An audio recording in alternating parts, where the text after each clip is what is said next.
오늘 정말 엄청난 소식이 하나 나왔죠. 바로 리플과 에이다가 파트너십을 맺을 수 있다는 소식인데요.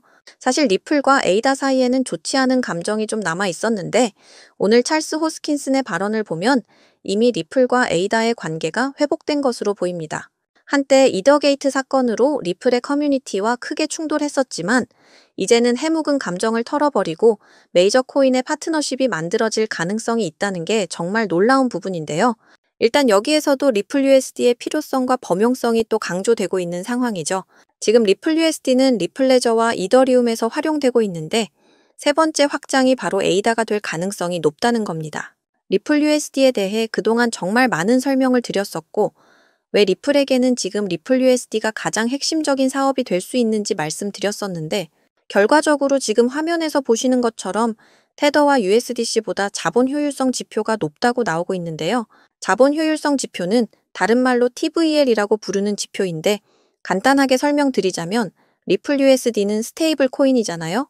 TVL이 상승하고 있다는 말은 쉽게 얘기하면 안정성이 확보된 상태라고 보시면 됩니다. 조금 더 풀어서 설명드리자면 이미 많은 사람들이 리플 USD의 대출을 위한 자산을 많이 예치를 해뒀다는 거고 프로젝트 자체에 이미 자산이 많이 축적되어 있는 상태이기 때문에 이용자의 리스크가 감소할 수 있다는 거죠. 결론적으로 리플 USD는 시장에서 안전한 플랫폼으로서의 이미지를 구축하고 있다고 보시면 되는 겁니다. 시장에서 리플의 인식이 이렇게 변화되고 있다 보니 비트코인의 뒤를 이어 오랜 시간 시가총액 2위 자리를 굳건히 지키고 있던 이더리움의 지위가 위협을 받고 있죠. 사실 저는 리플이 이더리움을 따라잡는 건 시간 문제일 뿐이라고 생각을 하고 있는데요. 코인 자체로서의 활용도와 IPO를 포함한 사업의 확장성까지 생각해보면 절대 리플이 이더리움에 밀리지 않는다고 생각합니다.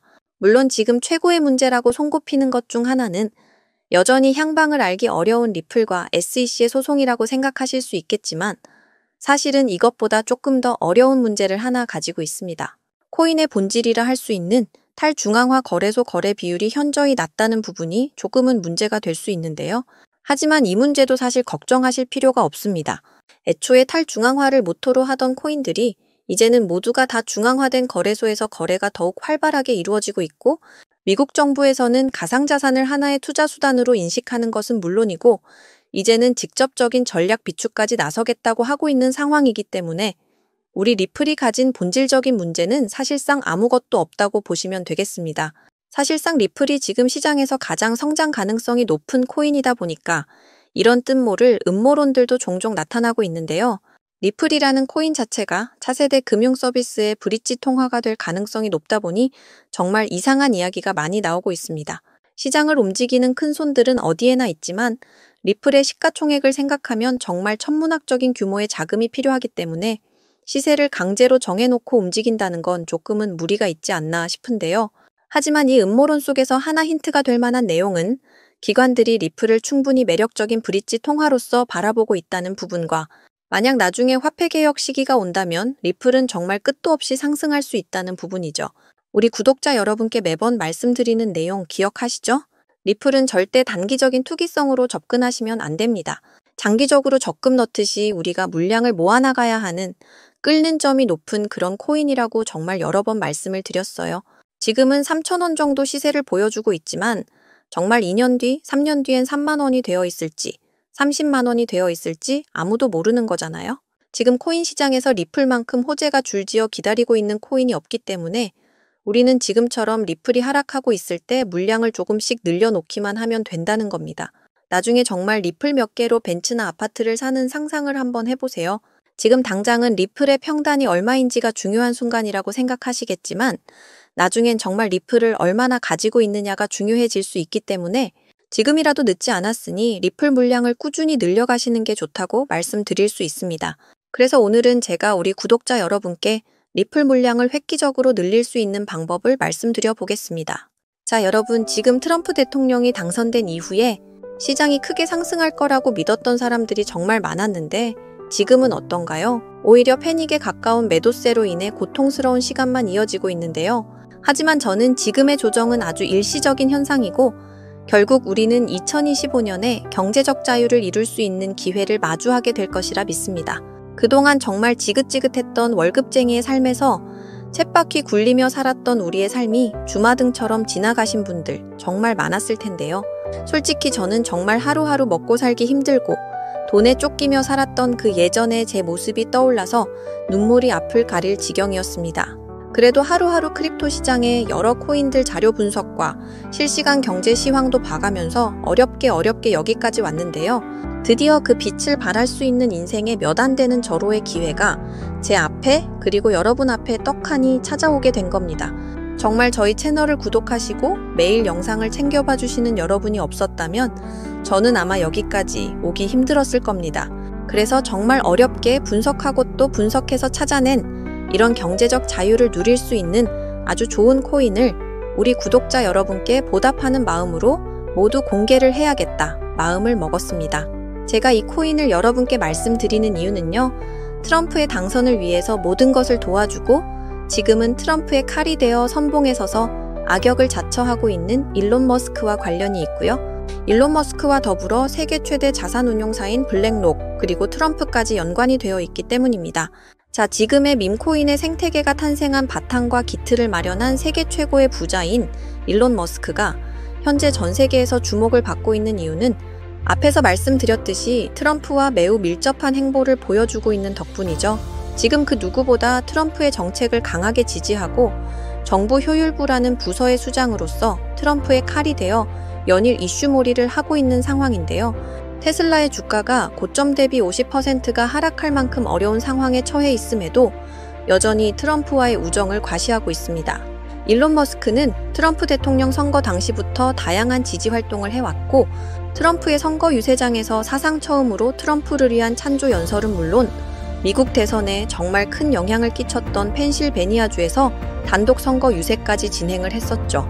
심지어 머스크 본인이 만든 정치 기부 단체인 아메리카팩을 통해서 수백억 원에 달하는 자금을 동원해서 트럼프를 지지하는 유권자를 모으기도 했습니다.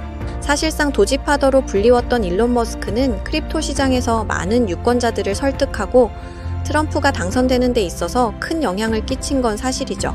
하지만 지금 상황은 좀 달라졌죠. 거침없는 발언과 행동들로 테슬라는 물론 도지코인의 가격까지 하락세를 면치 못하고 있는데요. 저는 바로 이 부분에 우리가 놓치고 있는 정말 중요한 포인트가 숨어 있다고 생각합니다. 지금 미국 정부는 발등에 불이 떨어졌는데요. 무려 7조 달러의 부채의 만기가 도래하고 있습니다. 7조 달러에 달하는 빚을 갚지 않겠다고 하는 것이 아니라 만기 연장을 통해서 이자율을 낮추기 위한 리파이낸싱을 추진하고 있는 건데요. 시장이 계속해서 하락세를 이어가게 되면 대부분의 사람들은 위험 자산에 대한 선호도가 감소하게 되죠. 미국 정부에서 보증하는 국채나 금 혹은 우량 기업의 채권 쪽으로 시선을 돌리게 되어 있습니다. 특히 미국 국채의 경우 미국의 경제 불확실성으로 인해 한때 10년물 이자율이 무려 4.9%까지 치솟았던 적이 있습니다. 미국의 10년물 국채 금리의 움직임은 쉽게 말하면 지금의 100만 원과 10년 뒤의 100만 원은 가치가 달라지기 때문에 화폐의 가치 감소를 보정하기 위해서 이자를 주는 게 일반적인데요. 수요와 공급의 원칙에 따라 사람들이 10년물 채권을 많이 매수하면 이자율은 내려가고 사람들이 10년물 채권을 많이 매도하거나 관심을 갖지 않으면 이자율은 계속해서 올라가게 됩니다. 트럼프는 지금 10년물 국채 금리의 하향 조정에 굉장히 공을 들이고 있는 상황입니다. 과연 트럼프는 왜 이렇게 10년물 국채 금리에 관심을 두고 있을까요? 미국 증시와 코인 시장이 이렇게까지 하락세를 면치 못하고 있음에도 오직 10년물 국채 금리가 하락하기만을 기다리고 있는 상황인데 심지어 동맹국들에게 100년 만기 무이자 채권을 강매하려는 움직임까지 보이고 있습니다. 바로 이 숨은 의도는 연준을 압박해서 기준금리를 하향 조정하기 위함이죠. 지금 트럼프는 급한 불을 꺼야 합니다. 트럼프 행정부를 향해 달려오고 있는 무려 7조 달러의 채무를 더 낮은 이율로 재연장하기 위해서 의도적으로 시장을 크게 휘청거리게 하고 있다는 걸 알고 계셔야 합니다. 여러분 다들 아시는 것처럼 트럼프는 본인의 취임식 하루 전에 오피셜 트럼프라는 밈코인을 발행할 정도로 시장에 대한 이해도와 활용도를 충분히 알고 있는 사람입니다. 바로 이 트럼프가 미국의 국채 문제와 미국의 부채 문제를 해결하기 위해서 코인 시장을 활용하고 있다는 증거를 찾았습니다. 지금 보시는 화면은 트럼프가 소유한 일부 재단의 지갑 주소인데 화면에서 보시는 것처럼 정말 많은 양의 코인들을 보유하고 있습니다. 정말 많은 코인들을 보유하고 있지만 최근 갑작스럽게 물량이 증가하고 있는 정말 이상한 코인을 하나 발견했는데요. 지금 화면에 나오고 있는 종목이 바로 트럼프 재단에서 의도적으로 모아나가고 있는 바로 그 코인입니다. 제가 이 종목에 대해서 자세히 좀 찾아보니 세계 최대의 자산운용사인 블랙록이 함께 엮여 있다는 부분도 알 수 있었고, 국채를 소각하고 활용할 수 있다는 방안에서 트럼프의 정책적인 부분과도 정확히 일치하고 있음을 확인했습니다. 관세를 통해 시장을 뒤흔들고 동맹국들에게 100년 만기 무이자 채권을 압박할 정도로 트럼프는 지금 매우 급한 상황이기 때문에 역으로 시장의 침체를 만들어 저렴한 가격에 맷집을 진행하고 미국 정부가 주도하는 블록체인 전략을 통해 미국을 가상화폐 수도로 만들겠다는 전략까지 완벽하게 이행할 수 있게 되는 거죠. 자, 방금 보셨던 바로 이 종목을 저도 매집해보려고 합니다. 제가 생각했을 땐 단기간의 상승은 물론이고 트럼프의 추진력을 생각했을 땐 트럼프 행정부가 무너지지만 않는다면 다음번 미국 대선까지 꾸준한 우상향을 충분히 만들어낼 수 있는 코인이라고 생각이 들어요. 그래서 지금 바로 우리 구독자 여러분께 공유 드리겠습니다. 하지만 최근 제 영상을 사칭하는 유료방 업자들이 너무 많아져서 제 나름의 검증 작업을 진행하려고 하는데요. 제 개인 번호 010-7685-9854 다시 한번 말씀드릴게요. 010-7685-9854 이 번호로 문자로 트럼프라고 보내주시는 분들에 한해서 우리 구독자 여러분인 거 한눈에 알아보고 바로 답장 남겨드리도록 하겠습니다. 요즘 시장이 참 어렵기도 하고 경제적으로도 어려움을 겪고 계신 우리 구독자 여러분들이 정말 많다고 생각하기 때문에 제 영상을 사랑해주시는 우리 구독자 여러분들께 보답하기 위해 정말 고민 많이 하고 말씀드리는 거니까 다들 제가 준비한 종목으로 꼭 인생 역전에 성공하시면 좋겠습니다. 오늘도 제 영상을 시청해주셔서 정말 감사드리고요. 앞으로도 더 좋은 영상으로 찾아뵙겠습니다. 사랑합니다, 여러분. 감사합니다.